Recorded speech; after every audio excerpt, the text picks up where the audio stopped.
ہماری آج کی گفتگو آج کے دن کی مناسبت سے ہی ہوگی انشاءاللہ۔ 14 اگست قیام پاکستان کا دن ہے۔ 14 اگست 1947 آج سے کم و بیش 72 سال قبل پاکستان مارز وجود میں آیا۔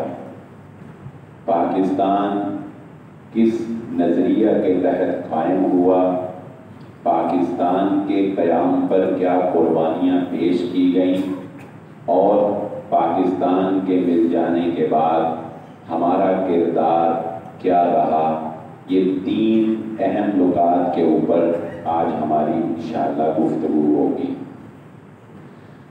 تاریخ کے تناظر میں یہ مسئلہ ہمیشہ ہی رہا۔ بر صغیر کے اندر 2 بڑی مذہبی قوتیں آباد رہی، ان میں سے ایک قوت اسلام کی تھی اور دوسری قوت ہندو کی تھی۔ یہ 2 قومیں بر صغیر کے اندر آباد رہیں۔ مسلمان چونکہ عرب سے یہاں پر آئے تھے، محمد بن قاسم نے پہلا حملہ یہاں پر کر کے اس کی بنیاد رکھی، کیونکہ بر صغیر کے اندر ہندوانہ سامراج انسانیت کے اوپر ایک بہت بڑا ظلم تھا۔ ذات پات کی تقسیم، عورت کے ساتھ ناروا سلوک کرنا، لوگوں کے حقوق تلف کرنا، اقلیتوں کے اوپر بے انتہا ظلم کرنا، اس تمام ظلم اور زیادتی کو ختم کرنے کے لیے اور دنیا کے اوپر امن قائم کرنے کے لیے جو اللہ رب العزت نے دین اسلام کا نفاذ مسلمانوں کے ذمہ لگایا، تو اس کے نفاذ کے لیے مسلمانوں نے بر صغیر کے اوپر اپنی حکومت قائم کی، تاکہ اس خطے کے اوپر اسلام کی وہ تمام پریکٹیکل، وہ تمام اصول و ضوابط نافذ کر دیے جائیں جو انسانیت کو مساوات کا پیغام دیتے ہیں۔ قصہ مختصر کہ یہ سلطنت چلتی رہی، لیکن اس سلطنت میں ایک بہت بڑی جو مصیبت اور ایک بہت بڑا مسئلہ جو ہمیشہ سے ہی بادشاہوں کے پیش نظر رہا، اور وہ کیا تھا؟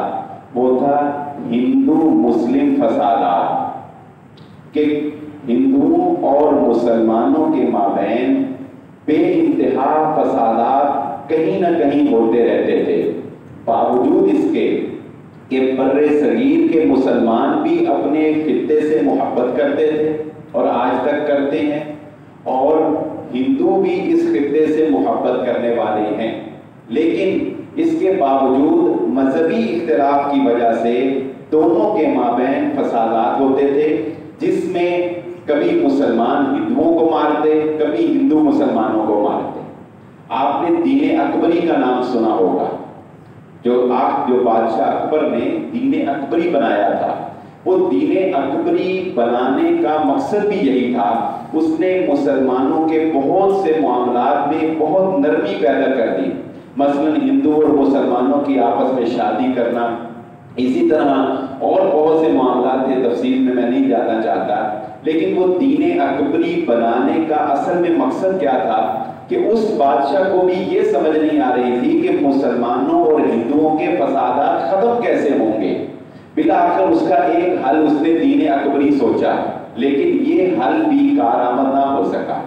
مسلمانوں کی حکومت ختم ہو گئی، انگریز کی حکومت قائم ہو جاتی ہے، ایک تھرڈ پارٹی آ جاتی ہے، لیکن اس کے باوجود ہمارے بزرگ جانتے ہیں اور تاریخ میں یہ باتیں درج ہیں کہ انگریز حکومت میں بھی ہندو مسلم فسادات ختم نہیں ہو سکے۔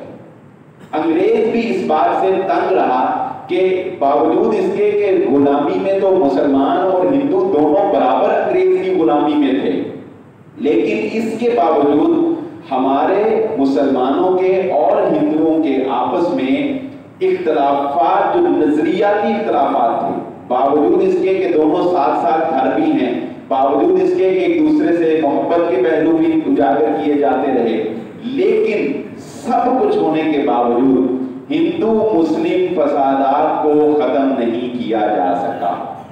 قصہ مختصر کہ جب انگریز حکومت جنگ عظیم دوم کے بعد جب انگریز حکومت ٹوٹنے لگی اور وہ کمزور ہونے لگی اور اپنا تسلط بر صغیر کے اوپر وہ قائم نہیں رکھ پا رہی تھی، اب یہ وقت تھا کہ انگریز حکومت یہاں سے نکلے گی تو یہاں پر دو بڑی قومیں آباد ہیں، ایک ہندو اور دوسرے مسلمان۔ اب انگریز حکومت یہ خطہ جو ہے یہ کس کے سپرد کر کے جائے؟ یہ ایک سوال تھا کہ انگریز حکومت اس خطے پر کس کو تسلط دے کر جائے۔ چونکہ انگریزوں نے حکومت مسلمانوں سے چھینی تھی، اس لیے مسلمانوں کے خلاف انگریزوں میں بھی نفرت زیادہ تھی، اور مسلمانوں نے چونکہ عرصہ ہزار سال تک ہندوؤں کے اوپر حکومت کی تھی، اس لیے ہندوؤں میں بھی مسلمانوں کی نفرت زیادہ تھی۔ الغرض کہ انگریز اور ہندو دونوں مل کر یہ چاہتے تھے کہ مسلمانوں کو دبایا جائے، مسلمانوں کو کمزور کیا جائے، مسلمانوں کو نیچے کیا جائے۔ مسلمانوں کے اندر ہمارے جو لیڈر جو کمانڈ کر رہے تھے ان میں نمایاں نام محمد علی جناح، جن کو ہم قائد اعظم کے نام سے جانتے ہیں، اللہ تعالیٰ ان کے اوپر کروڑوں رحمت نازل فرمائے، ان کی بشری خطاؤں سے اللہ رب العزت درگزر فرمائے۔ ایک طرف ہمارے لیڈر محمد علی جناح تھے اور دوسری طرف علماء کی قیادت کرتے ہوئے مسلمانوں کے لیڈر مولانا ابوالکلام آزاد تھے، اور ایک تیسرے لیڈر جو ہمیشہ سے ایک موقف کے اوپر قائم رہے اور انہوں نے اپنا نظریہ کبھی نہیں بدلا، جنہوں نے پاکستان کا خواب دیکھا، جنہوں نے پاکستان کی امید کی کرن پہلی دفعہ اجاگر کی، جنہوں نے قرارداد پاکستان کے اندر اہم کردار ادا کیا، جنہوں نے سوئی ہوئی قوم کو جگایا، جنہوں نے غلامی کا تصور ختم کیا، جن کو آج بھی ہم اپنے اشعار میں، اپنی تقریروں میں، اپنے سکولوں میں یاد کرتے ہیں، اور وہ شخصیت تھی سر علامہ محمد اقبال کی۔ علامہ اقبال نے ہمیشہ ایک نظریہ رکھا، اب وہ ہم سمجھتے ہیں کیا ہے۔ ابتدا میں قائد اعظم کا نظریہ یہ تھا کہ انگریز ایک بڑی طاقت ہے، انگریز سے جان چھڑانے کے لیے ہندو اور مسلمان دونوں مل کر انگریز کا مقابلہ کریں گے، اور جب انگریز یہاں سے چلا جائے گا تو ہندو اور مسلمان مل کر بر صغیر کے اندر ایک حکومت قائم کریں گے۔ اس حکومت کی سچویشن کیا ہوگی، پالیسی کیا ہوگی؟ وہ حکومت ایک سیکولر حکومت ہوگی۔ یہ نظریہ آج کی جو ہماری نیو جنریشن ہے، ہمارے بزرگ تو سارے ان باتوں سے آگاہ ہوں گے، لیکن آج کی جو ہماری تیسری نسل اس کو ان باتوں کا علم نہیں ہے۔ سمجھ لیجئے قائد اعظم محمد علی جناح کا ابتدائی نظریہ کیا تھا؟ ہندو کے ساتھ مل کر بر صغیر کے اندر ایسی ریاست کا قیام جو سیکولر ہوگی، یعنی آج بھی انڈیا ایک سیکولر سٹیٹ ہے، جبکہ پاکستان اسلامی جمہوریہ پاکستان۔ سیکولر سٹیٹ کا کیا مطلب؟ کہ حکومت جو ہے اس کے معاملات الگ ہوں گے اور نیچے جو عوام ہیں ان کے معاملات الگ ہوں گے۔ مذہبی آزادی ہر ایک کو حاصل ہوگی، ہر کوئی ہندو ہے مندر میں جاتا ہے، کوئی سکھ ہے گردوارے میں جاتا ہے، عیسائی چرچ میں جاتا ہے، مسلمان مسجد میں، کوئی حرج نہیں۔ جو حکومتی امور ہیں وہ حکومت چلائے گی مذہب سے آزاد ہو کر، مذہب سے بالا تر ہو کے، مذہب کو اس میں داخل نہیں کیا جائے گا۔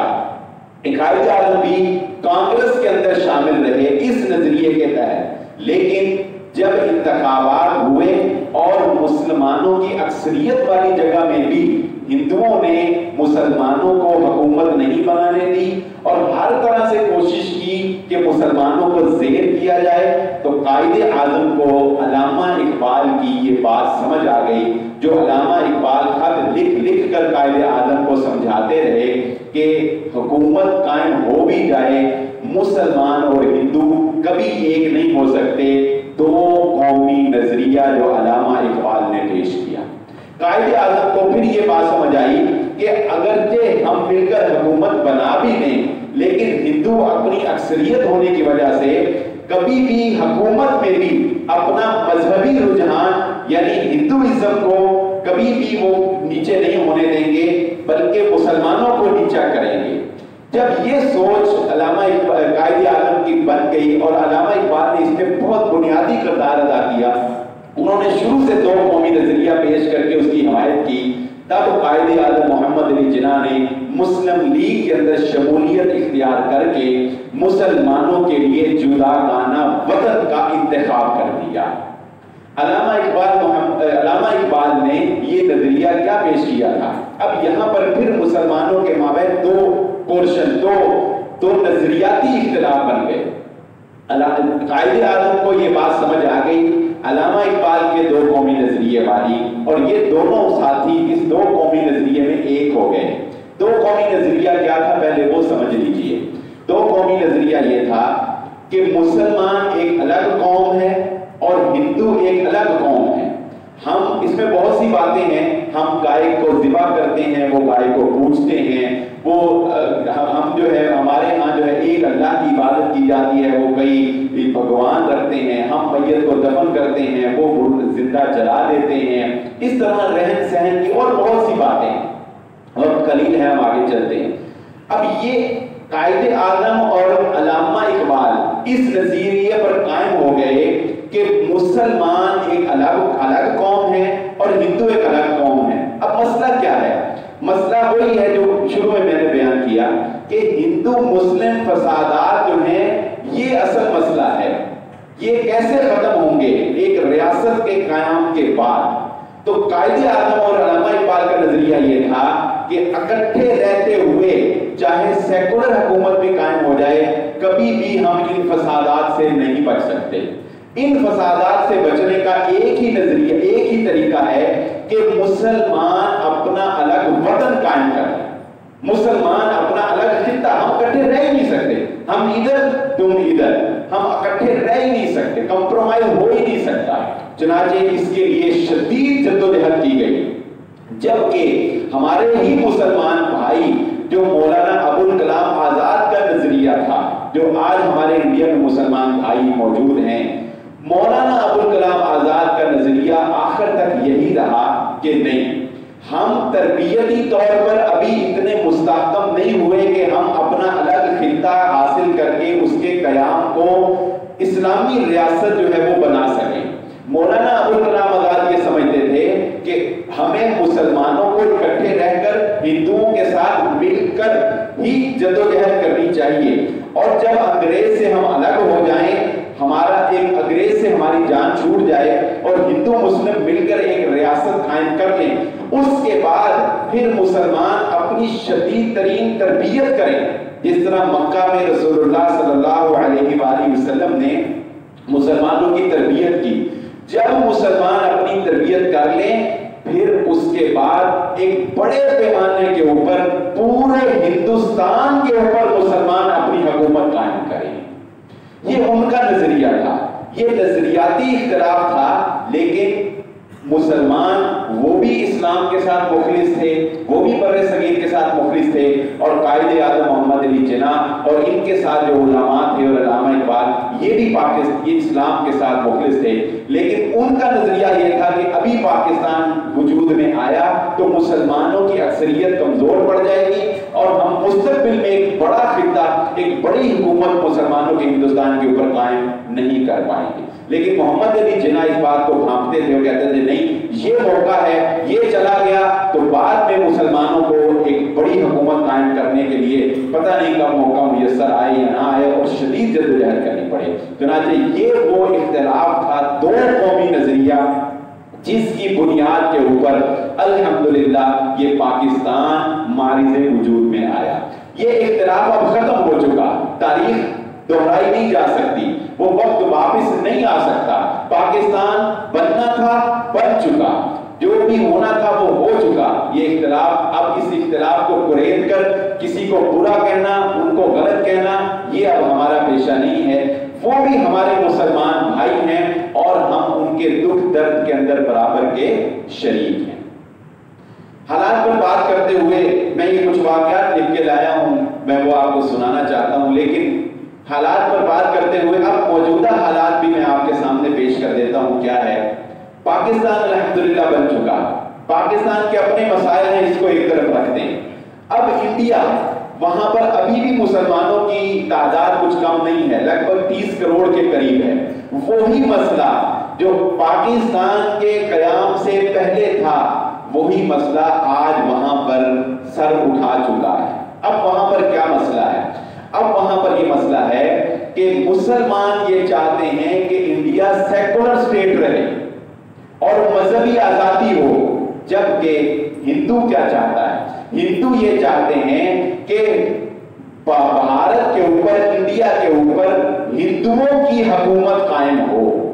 اب ہندوؤں کی حکومت قائم کرنے کے لیے بھارت دوبارہ سے ہتھ کنڈے استعمال کر رہا ہے. اس کے لیے کیا کیا جا سکتا ہے؟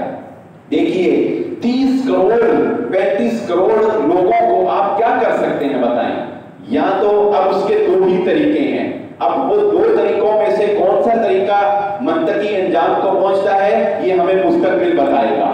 ایک طریقہ تو یہ ہے کہ مسلمانوں کو اتنا کمزور کر دیا جائے، اتنا کمزور کر دیا جائے کہ ہندو مسلمانوں کو اپنا شدید ترین مفلوج غلام بنا لے، اپنا مفلوج ترین غلام بنا لے.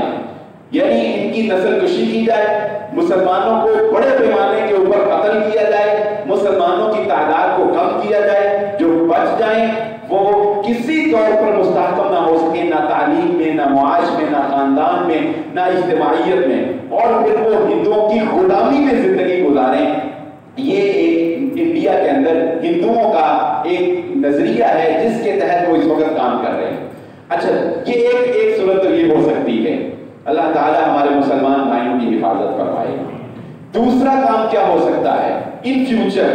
دوسرا کام یہ ہو سکتا ہے کہ اس تنگ آمد بجنگ آمد، کسی کو اتنا نہیں ستانا چاہیے کہ وہ آپ کی جان ہی لے لے، ٹھیک ہے؟ تو دوسرا یہ ہو سکتا ہے کہ اس شدید ترین پریشر اور اس شدید ترین دباؤ کے نتیجے کے اندر وہاں کے مسلمان اجتماعیت کے اندر کھڑے ہو جائیں اور دیگر اقلیتیں، وہاں کے سکھ، وہاں کے عیسائی، وہاں کے تامل، وہ سارے جو ہیں وہ ایک تحریک بن جائے اور انڈیا دوبارہ سے ریاستوں کے اندر تقسیم ہو کے ٹکڑے ٹکڑے ہو جائے.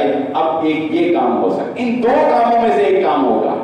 اگر انڈیا سیکولر اسٹیٹ رہتا ہے، مذہبی آزادی دیتا ہے تو چلتا رہے، جتنی دیر بھی چلتا رہے. لیکن جب بھی انڈیا سیکولرزم سے ہٹ کر ہندو مذہب کو غالب کرنے لگے گا تو ان دو کاموں میں سے ایک کام ہوگا، یا ہندو غالب ہو کے مسلمانوں کو اپنا غلام بنا لے، اس میں کامیاب ہو جائے، اور یا پھر انڈیا کے ٹکڑے دوبارہ سے ہو جائیں اور سن 1947 کی تاریخ جو ہے وہ دوبارہ سے دہرائی جائے. ان دونوں کاموں میں سے جو پہلا کام ہے وہ قدر مشکل ہے، کیونکہ 30-35 کروڑ عوام کو اپنا غلام بنا دینا تاریخ میں کبھی ایسا ممکن نظر نہیں آیا اتنی آسانی کے ساتھ. لیکن دوسرا کام جو ہے وہ بہرحال اس کو کتنا وقت لگتا ہے، مسلمان کب جاگتے ہیں، کب یہ تحریک بنتے ہیں، کب اپنی جانوں کے نذرانے پیش کرتے ہیں وہ. لیکن ایک بات ثابت ہو گئی ہے، آج ہزاروں سال گزر جانے کے بعد آج یہ بات ثابت ہو چکی ہے کہ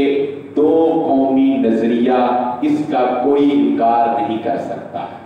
مسلمان اور ہندو کبھی اکٹھے نہیں رہ سکتے. مسلمان اور ہندوؤں کے فسادات کو آپ کبھی نہیں روک سکتے، چاہے انگریز حکومت ہو، چاہے سیکولر حکومت ہو، چاہے مسلمان حکومت ہو، چاہے ہندو حکومت ہو. اس کا ایک ہی حل ہے، وہ الگ رہیں اور مسلمان الگ رہیں. ہم تو اسی بات کو بہتر سمجھتے ہیں. اب آئیے ایک دوسرا پوائنٹ جو میں ذکر کرنا چاہتا ہوں وہ کیا کہ وہ ہمارے نوجوانوں کے لیے ہے. دل خراش واقعات. پاکستان کا قیام صرف اتنی سی بات سے مارز وجود میں نہیں آ گیا کہ علامہ اقبال نے چند شعر کہہ دیے اور قائد اعظم نے چند تقریریں کر دی اور بس کانگریس میں سے ہٹ کر مسلم لیگ بنا لی اور چند ووٹ حاصل کر لیے اور پاکستان مارز وجود میں آ گیا. نہیں، پاکستان کو وجود بخشنے کے لیے لوگوں نے قیامت سے پہلے قیامت کا منظر دیکھا ہے. وہ دل خراش واقعات لوگوں نے دیکھے ہیں، ہمارے بزرگوں نے دیکھے ہیں، ہمارے آباء و اجداد نے اس مٹی میں وہ خون بہایا ہے کہ آج کا نوجوان اگر سن لے تو شاید اگر اس کے اندر کوئی خون باقی ہو تو یہ جو ناچ گانے انڈیا کے ساتھ محبتوں کی پینگیں بڑھائی جا رہی ہیں اور جو ان کے ہیروز کو اپنا آئیڈیل بنایا جاتا ہے شاید کہ وہ اس سے توبہ کرے۔ ہندوستان سے یہ پڑھ کر سناؤں گا کیونکہ تقریر میں شاید وہ اس طرح سے الفاظ ادا نہ ہو سکتے۔ ہندوستان سے ہجرت کر کے آنے والی ایک عورت نے اپنی داستان لکھی۔ قیام پاکستان کے اعلان کے فوراً بعد شمالی ہندوستان کے طول و عرض میں ہندو مسلم فسادات پھوٹ پڑے۔ انسانی اور اخلاقی قدریں محض قصہ ماضی بن کر رہ گئی۔ سال ہر سال سے اکٹھے رہنے والے ایک دوسرے کے خون کے پیاسے ہو گئے۔ ان حالات میں میرے والد نے گاؤں کے دوسرے لوگوں سے مشورہ کرنے کے بعد پاکستان کی طرف ہجرت کرنے کا فیصلہ کیا، لیکن ہندوؤں اور سکھوں کو یہ بات گوارا نہ تھی، اور عین ہماری روانگی کے وقت آس پاس کے گاؤں سے مسلح جتھے وہاں پہنچ گئے اور چشمے زدن میں تمام مردوں کو تیگ کر دیا۔ دیکھتے ہی دیکھتے تمام مردوں کو تلوار سے کاٹ کر رکھ دیا۔ نوجوان لڑکیوں کو ان کی ماؤں کے سامنے اجتماعی ہوس کا نشانہ بنایا گیا۔ آج بھی میں جب ان دلخراش منظر کو چشمے تصور سے دیکھتی ہوں تو یقین نہیں آتا کہ ابن آدم زندت کی ان گہرائیوں تک جا سکتا ہے۔ میرا معصوم بھائی باقی بچوں کی طرح ذرا ڈر کے کھڑا ہوا تھا جب اس نے چند حیوانوں کو میری طرف بڑھتے دیکھا جن پر میری منت سماجت کا کوئی اثر نہیں ہو رہا تھا، تو بھاگ کر میرے سامنے آ کے کھڑا ہو گیا، مجھے اپنی پناہ میں لے لیا۔ تبھی ایک ہندو نے اپنی کلہاڑی کا زوردار وار کر کے اس معصوم کی گردن تن سے جدا کر دی۔ اس پر اس ظالم نے شیطانی ہنسی ہنستے ہوئے کہا، یعنی جس ہندو نے اس معصوم بچے کی گردن اتار دی اس کی بہن کے سامنے، اس نے ہنستے ہوئے کہا، مجھے معلوم ہوتا کہ تمہاری گردن اتنی کمزور ہے تو میں اپنی کلہاڑی تمہارے گندے خون سے ناپاک نہ کرتا، اب مجھے اپنی کلہاڑی گنگا جل سے دھو کر پاک کرنی پڑے گی۔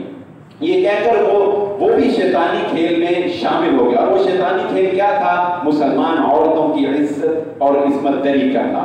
یہ سب کچھ ہونے کے باوجود زمین پھٹی نہ آسمان ٹوٹ کر گرا، تمام بوڑھی عورتوں کو قتل کر دیا گیا اور سب نوجوان لڑکیوں کو ایک حویلی کے اندر لے جایا گیا جہاں پر قطار بنا کر ہندوؤں کو کھڑا کر دیا گیا، اور باری باری ہندو لڑکے جو ہیں وہ مسلمان عورتوں اور مسلمان لڑکیوں کی عصمت دری کرتے رہے۔ اس کے بعد ایک ہندو نے میرے ساتھ شادی کر لی، 7 سال کے بعد وہ سوہن سنگھ وہ مر گیا، تو اس کے بعد اس کے چھوٹے بھائی مندر نے مجھ سے شادی کر لی۔ یہ شادی محض برائے نام تھی، وگرنہ اصل مقصد یہی تھا مسلمان عورتوں کو غلام بنا کر ان کی عصمت دری کرنا۔ یہ ایک اس بہن کا واقعہ ہے جو پاکستان بننے کے بعد پاکستان پہنچی، کس طرح وہ زندہ بچ گئی، یہ اس نے اپنا حال بیان کیا۔ اگلا واقعہ سنیں۔ ہوشیارپور کی وہ رات بے حد طویل تھی۔ چوک سراجہ پہ حملے کی دوسری رات حملہ آوروں کی تعداد میں اضافہ ہو رہا تھا۔ پہلے روز 50 نوجوانوں کو شہید کیا گیا، دوسرے روز 60 نوجوانوں کو شہید کیا گیا۔ عصر کے وقت سے دست بدست لڑائی ہو رہی تھی۔ ایک مسلمان نوجوان گرا، خون کے فوارے نکل رہے تھے۔ اس نوجوان کے گھر لڑائی کے میدان کے بالکل سامنے تھا۔ اس کا چھوٹا سا بچہ بھاگتا ہوا، جب چھوٹے سے بچے نے اپنے باپ کو دیکھا کہ میرا باپ جو ہے وہ خون میں لت پت گر رہا ہے، تو ایک چھوٹا سا بچہ جو ہے وہ اپنی ماں کا بازو چھڑا کر وہ جا کر اس جنگ کے اندر شریک ہو گیا۔ مسلمان دیکھ کر پریشان ہو گئے کہ یہ چھوٹا بچہ میدان جنگ میں کیسے آ گیا۔ جب ہندوؤں نے اس کو دیکھا تو انہوں نے خوشی سے کہنا لگایا کہ دیکھو اب ہم اس بچے کے ساتھ کیا کرتے ہیں۔ تو لکھنے والوں نے لکھا کہ ایک ہندو نے اس چھوٹے بچے کو اٹھا کر ایسے آسمان کے اوپر اچھالا اور دوسرے ہندو نے اس کے نیزہ اس کے پیٹ میں گھسا دیا، اور اسی طرح وہ چیخیں مارتا ہوا جان دے گیا۔ نہ آسمان گرا نہ زمین پھٹی، لیکن پاکستان معرض وجود میں آ گیا۔ آگے سنیے، کہتے ہیں کہ اسی طرح پھر جب ٹرین چلتی تھی، وہاں سے ٹرینیں آتی تھی، ایک مہاجر ٹرین فیروزپور کی طرف سے قصور آ رہی تھی، گنڈا سنگھ والا اسٹیشن پہنچ کر رکی، گنڈا اسٹیشن پر رکی، یزدانی صاحب پلیٹ فارم پر اس کا استقبال کر رہے تھے۔ گاڑی رکی تو انہوں نے دیکھا کہ سب بوگیاں خون سے لت پت ہیں اور ڈبوں میں لاشوں کے انبار لگے ہوئے ہیں۔ یہ منظر اس زمانے میں معمول کی بات تھی۔ آگے ایک اور قسم کا منظر آ رہا تھا، سب بوگیوں میں جھانکتے ہوئے جب وہ آخری بوگی کے قریب پہنچے، وہاں بچوں کے رونے، چیخنے، کراہنے اور دردناک آوازیں جو ہے وہ آ رہی تھی۔ جھانک کر دیکھا تو ایک روح فرسا منظر ان کے سامنے تھا۔ اس بوگی میں 1 سال سے 5 سال تک کی عمر کے بچوں کی زندہ لاشیں پڑی۔ زندہ لاشیں کیوں تھیں؟ ان بچوں کو قتل نہیں کیا گیا تھا، بلکہ ان بچوں کے ہاتھ اور پاؤں کاٹ کر ان کو ایک بوگی کے اندر، ایک ٹرین کی بوگی کے اندر پھینک دیا گیا تھا۔ ذرا تصور تو کریں، وہ جن ماں باپ کے وہ بچے تھے اور یہ دلخراش منظر جنہوں نے اپنی آنکھوں سے دیکھے تھے، کیا بیتی ہوگی ان کے اوپر۔ یہ پاکستان جس کے اندر آج تم گل چھڑے اڑا رہے ہو، یہ ایسے ہی معرض وجود میں نہیں آ گیا تھا۔ یہی کافی نہیں ہے، آگے سنیے۔ 11 ستمبر 1947 جنگ سنگھ اور اس کے دیگر گروپوں کا ایک عجیب واقعہ پیش آیا۔ سپہر کے وقت مسلم پناہ گزینوں نے بھری ہوئی ٹرین روانہ کی۔ اس ٹرین کے ہمراہ اسٹیٹ فورس گارڈ تھا، اور یعنی ان کو تحفظ دینے کے لیے جو فورس بنائی گئی تھی۔ لاتعداد لوگوں کو زخمی کیا گیا۔ سکھوں نے ٹرین کے اوپر حملہ کر کے عورتوں کو عصمت دری کی، ان کو شدید طریقے سے جو ہے وہ تحریر کیا۔ اور اس واقعے کے اندر جو آخری بات جو لب لباب میں وہ آپ کے سامنے بیان کر دیتا ہوں کہ اس واقعے میں ایک جو بات انہوں نے بیان کی، 100 عورتوں کو لے جا کر کھیتوں کے اندر باندھ دیا گیا۔ جب صبح کا وقت ہوا اور وہ اسکواڈ جو ان تمام واقعات کی چھان بین کر رہی تھی، جب انہوں نے جا کر دیکھا تو 100 خواتین کی چھاتیوں کو کاٹ کر ان کی عصمت دری کر کے بے دردی کے ساتھ ان کو قتل کر کے کھیتوں کے اندر پھینکا ہوا۔ یہ کام کسی اور نے نہیں کیا۔ آپ کی ماں، بہنوں، بیٹیوں کی عزتیں کسی اور نے نہیں لوٹی۔ آپ کے بچوں کے سر کسی اور نے قلم نہیں کیے۔ آپ کے بچوں کو نیزوں کے اوپر کسی اور نے نہیں اچھالا۔ یہ انہی گانے بجانے والوں، ناچنے گانے والیوں کے آباء و اجداد تھے۔ یہی ہندو قوم تھی، یہی سکھ تھے جس سے آج تم جبیاں ڈالتے ہو۔ انہوں نے تمہارے آباء و اجداد کی یہ عصمت دری کی کہ یہ واقعات سننے کے بھی سنے نہیں جاتے۔ یہ واقعات جو میں نے اختصار سے بھی آپ کے سامنے رکھے ہیں، یہ جن کے اوپر پیش آئی اور جنہوں نے ان مناظر کو اپنی آنکھوں سے دیکھا، ذرا تصور تو کریں کہ دل کیا خون کے آنسو نہیں روتا ہوگا جب وہ پاکستان کی موجودہ حالت دیکھتے ہوں گے۔ محمد صدیق خان، بہت پیارا واقعہ انہوں نے بیان کیا، اور گزر گئی گزران میں یہ واقعہ اس کتاب کے اندر جو ہے وہ درج کیا گیا۔ مولانا اسحاق صاحب نے لکھا، اسحاق بھٹی صاحب نے، کہتے ہیں کہ جب پاکستان بن گیا تو محمد صدیق صاحب ایک ٹرک کے اوپر، انہوں نے کہا کہ صبح ہمیں لاہور جانا ہے، تو ایک ٹرک کے اوپر لاہور جا رہے تھے۔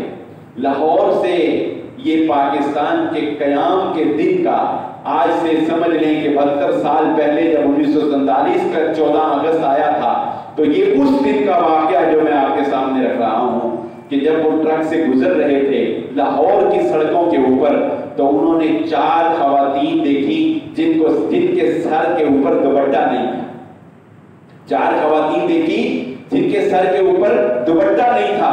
انہوں نے اسی وقت اپنا ٹرک روکا، روک کر کہا، اے خواتین، کیا تمہیں پتہ نہیں ہے پاکستان بن چکا ہے، پاکستان بن چکا ہے، اب یہاں پر ننگے سروں والی خواتین نہیں پھر سکتی، فوراً اپنے سر پر دوپٹہ لو۔ اور لکھا کتاب کے اندر کہ جب انہوں نے ان خواتین کو ڈانٹا تو انہوں نے فوراً اپنے سر کے اوپر دوپٹہ لیا اور سڑک کی ایک طرف ہو گئی۔ آج آپ کسی کو ڈانٹ کر دکھائیں، آج آپ کسی کو روک کر دکھائیں، آج آپ کسی کو پردے کی بات کر کے دکھائیں، اور پردہ تو اب سر پہ دوپٹہ تو اب دور کی بات ہے، اب تو گلے سے بھی دوپٹہ اتر گیا، اب تو جینز پہننے لگ گئی، اب تو ٹائٹ جو ہے وہ آ گئی، اور پھٹی ہوئی جینیں، اور پھٹی ہوئی جین جو ہے وہ خواتین، تمہاری خواتین مسلمانوں، پاکستان کے اندر رہنے والوں، پھٹی ہوئی جین تمہاری خواتین پہنے، شارٹ تمہاری خواتین پہنے، ٹائٹ پجامے تمہاری خواتین پہنے۔ پاکستان کو اس لیے معرض وجود میں نہیں لایا گیا، پاکستان اس لیے بنا تھا کہ یہاں پر اللہ کی غلامی کے اندر آزادانہ زندگی گزاری جا پاکستان کو آزاد اس لیے کروایا گیا تھا کہ یہاں پر ہم محمد رسول اللہ صلی اللہ علیہ وآلہ وسلم کے قوانین کو اور اصولوں کو یہاں پر ہم نافذ کر سکیں. لیکن ہم اپنے گریبان کے اندر جھانک کر دیکھیں ہم نے اس وطن کے ساتھ کیا کیا, ہم نے اس خطے کے ساتھ کیا کیا. ہم تو اپنے گلی کی صفائی نہیں رکھ سکتے. آپ کو نظر نہیں آتا کتنی دفعہ میں نے دیکھا کہ روڈ سے گزرتے ہوئے اس قدر بدتمیزی کا مظاہرہ کہ چلتی روڈ کے اوپر ہم بڑے فخر کے ساتھ پانی کی یا وہ ٹین پیک پی کر ایسے پھینکتے ہیں, یہ دیکھو ہم اپنے ملک کو گندا کر رہے ہیں. ہم تو اپنے ملک کو صاف نہیں رکھ سکتے. ہم نے ملک کے لیے کیا کرنا ہے؟ رشوتوں کا بازار گرم ہے. ہم اس وطن کو لوٹ رہے ہیں. اس وطن اس خطے کو ہم نے لوٹنے میں کوئی کسر روا نہیں رکھی. مولانا ابوالکلام آزاد کی چند پیشین گوئیاں ایسی بھی تھیں جو بہرحال سچ ثابت ہوئیں, لیکن کچھ ایسی بھی تھیں جو سچ ثابت نہ ہو سکیں. ان پیشین گوئیوں میں ایک پیشین گوئی یہ بھی تھی. مولانا ابوالکلام آزاد کی پیشین گوئیوں میں ایک پیشین گوئی, تقریباً 6-7 پیشین گوئیاں تھیں ان کی, لیکن اس میں ایک پیشین گوئی یہ بھی تھی. ان کا یہ کہنا تھا کہ چونکہ ہم نے تربیت نہیں کی, چونکہ ہم تربیت یافتہ مسلمان نہیں ہیں, اس لیے ایک وقت آئے گا جب مسلمانوں کے نوجوان یعنی پاکستان کے نوجوان دین بیزار ہو جائیں گے.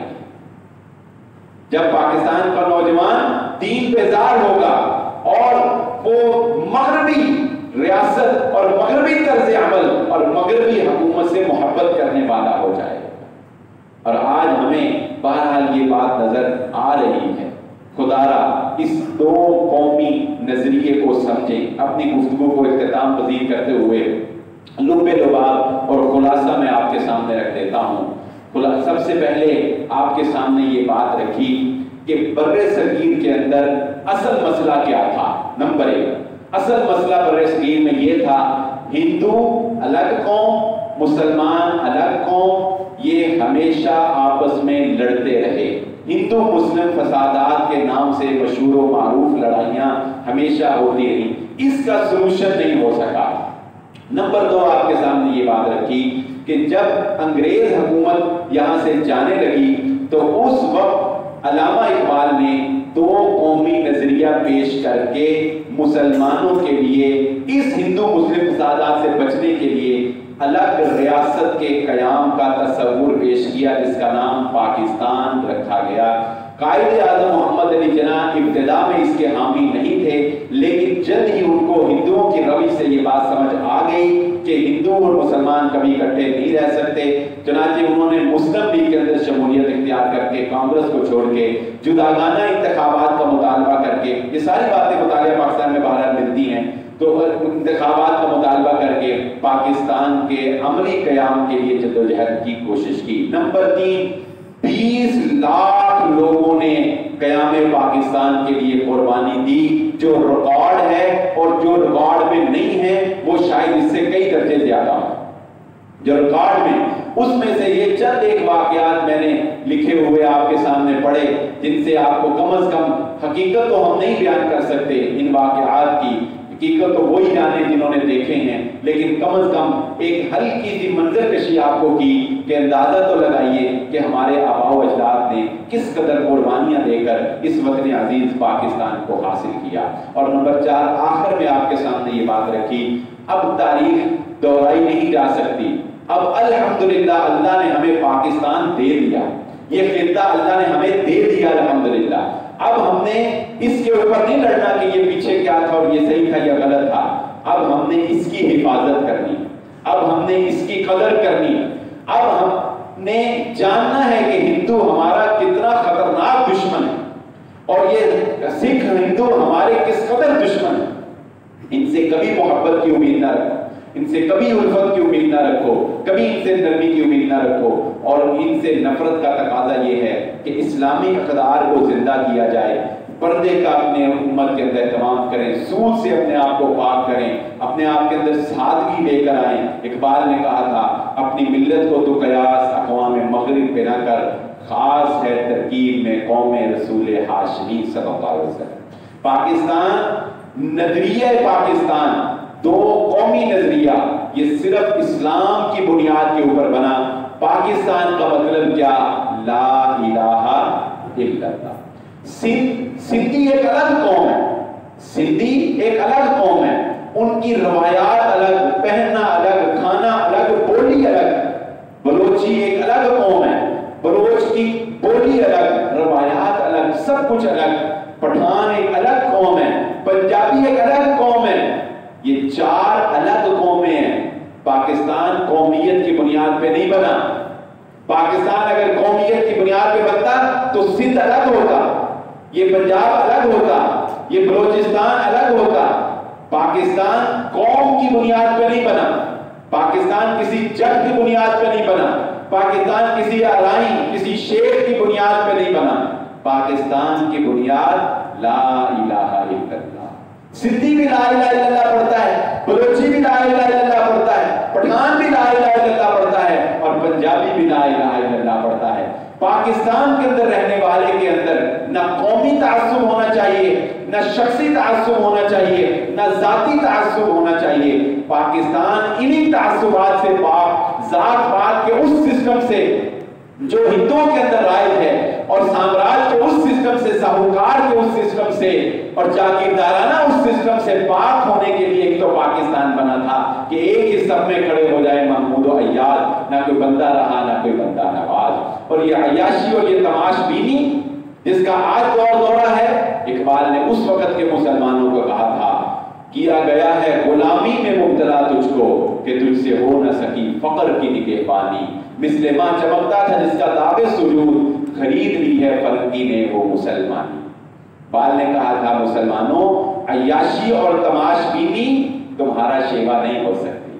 میں تجھ کو بتاؤں کہ تقدیر امم کیا ہے، شمشیر و ثنا اول طاؤس و رباب آخر۔ اور یہ آپ نے اللہ تعالیٰ تمام مسلمانوں کے اوپر رحم فرمائے۔ سوشل میڈیا کے اوپر کیا آپ نے کلپ نہیں دیکھے؟ یہ دلخراش واقعہ UAE کا اسرائیل کو تسلیم کر لینا، کیا یہ مسلمانوں کے زوال کی طرف ایک پیش قدمی نہیں ہے؟ مسلمانوں کے زوال در زوال کی طرف ایک پیش قدمی نہیں ہے؟ کیا ایسی ویڈیوز آپ نے نہیں دیکھی کہ ادھر سے کافروں کا مظاہر آ رہا ہوتا ہے اور مسلمان بیچارے نہتے کچھ بھی نہیں کر سکتے تو سجدوں کے اندر پڑ جاتے ہیں، یہ سجدوں کے اندر پڑ جاتے ہیں۔ لیکن سجدہ تو اپنی جگہ، لیکن ہر وقت سجدہ کام نہیں آتا۔ نادان سجدے میں گر گئے جب وقت قیام آیا۔ کچھ کام قیام کرنے کے، کھڑے کرنے کے ہوتے ہیں۔ ہے آواز دونوں کی ایک جیسی آواز ہوتی ہے، پرواز دونوں کی اسی فضا میں ہے، کرگس کا جناح اور شاہین کا جناح اور۔ الفاظ و معانی میں تفاوت نہیں، لیکن الفاظ و معانی میں تفاوت نہیں، لیکن یہ ایک مولوی کی اذان، ملا کی اذان اور مجاہد کی اذان اور۔ یہ محمد رسول اللہ صلی اللہ علیہ وسلم بہت پہلے بتا چکے۔ تو پاکستانی ہونے کی حیثیت سے اپنے آپ کو مضبوط بنا، اپنے ہر میدان کے اندر اپنے آپ کو مضبوط بناؤ، اپنے اندر صلاحیت پیدا کرو دنیا کا مقابلہ کرنے کے لیے، کیونکہ تیزی سے پاکستان اسلامی ریاستوں میں دنیا میں اکیلا ہوتا ہوا نظر آ رہا ہے۔